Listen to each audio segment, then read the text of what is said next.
dumating na nga ang kinatatakutan ng mga fans or ang Barangay Ginebra sa pagkatalo nila sa Game 7 dito sa Meralco Bolts. Well, tapos na nga ang Manila Clasico dahil iba na nga ang ipinapakita ngayong season na to dahil ang Barangay Ginebra pati na rin ang Meralco Bolts ang tinatawag ngayon ng Manila Clasico 2.0. Well, mga parkoy, ito na nga ang mga sinasabi ng mga fans dahil sa mga ipinapakita ng mga rookie ngayon ng Barangay Ginebra o sabihin natin baguhan sa Gin Kings.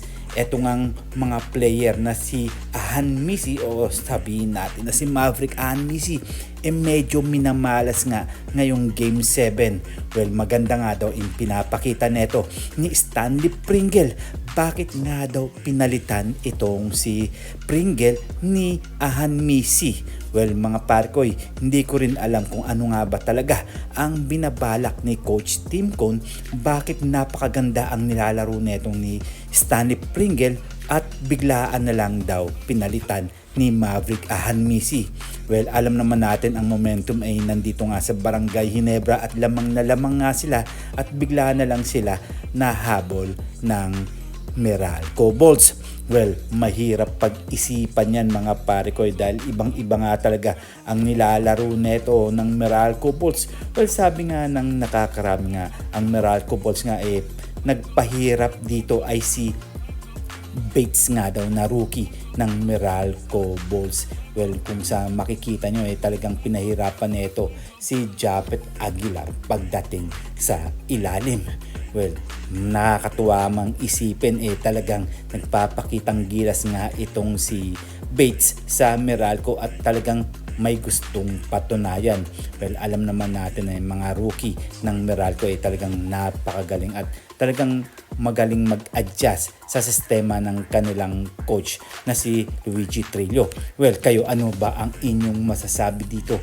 Ano ba ang tunay na dahilan dahil wala nga sila Jamie Malonzo at marami pang ibang player ng Barangay Ginebra na hindi nga nakapaglaro? Sino-sino nga ba dapat ang i-adjust ng coach ng Ginebra dito sa kanilang mga koponan?